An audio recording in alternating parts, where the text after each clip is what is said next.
Good evening. Filipino athletes who saw action and won medals in the just concluded Tokyo Olympics are assured of additional financial reward.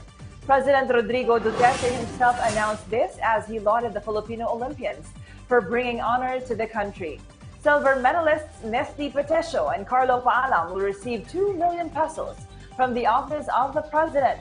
This is separate from the monetary reward provided by law to those who win gold, silver, and bronze medals. Bronze medalist Yumir Marshall gets 1 million pesos from the Office of the President, while the rest of the Philippine Olympic contingent will receive 200,000 pesos each. According to the President, the medalists will also receive the Order of Lapu-Lapu Medal. Presidential Communications Secretary Martin Andanar denounces attempts by certain entities to malign the government and cause public confusion on the government's response to the COVID-19 pandemic. Secretary Andanar singled out the fake news proliferating on the continued vaccination program and financial aid program amid the ECQ implementation. He said these deceitful and malicious efforts are uncalled for and reprehensible, given the threat posed by the Delta variant to the people.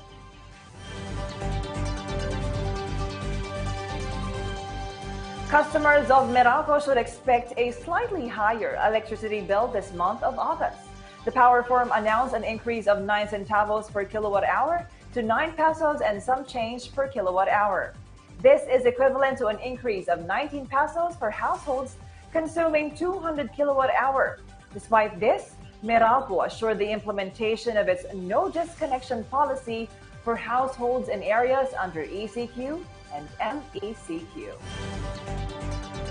Customers who are unable to pay their electricity bills in areas under ECQ and MECQ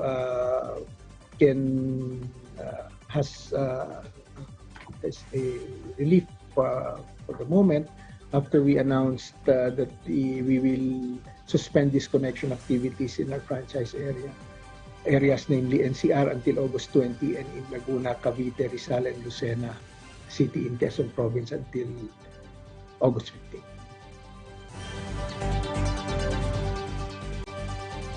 Meanwhile, motorists can expect lower prices of petroleum products this week.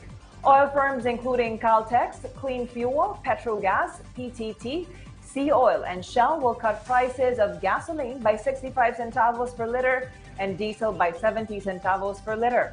Caltex, Sea Oil, and Shell will also reduce prices of kerosene by 75 centavos per liter. The price rollback will take effect tomorrow, August 10. Senate Blue Ribbon Committee Chair Richard Gordon is against a lower house probe on the qualifications and methodologies of the Octa Research Group. Gordon stated that medical science is needed to help the government in its efforts to combat the pandemic. He further explained that it is important to hear all suggestions from the medical profession and the academe regarding the COVID-19 response, and Octa, as the messenger, should not be chastised. He pointed out that the Congressional Oversight Function merely wants to know the motive of the nonprofit organization, and its members who are from the academe have published credentials. He believes that the inquiry will just be a waste of time. The Hong Kong government is expected to open their borders to fully vaccinated Filipino workers. Hong Kong Labor Attaché Melchor Dizon said that they expect the Hong Kong government to lift the travel ban against the Philippines today.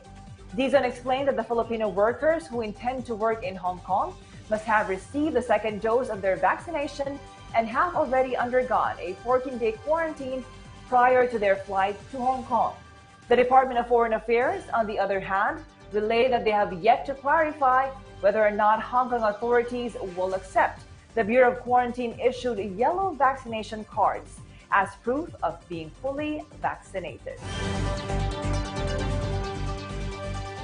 So goes tonight's PTV Balita Ngayon. I'm Catherine Vital. Have a good night.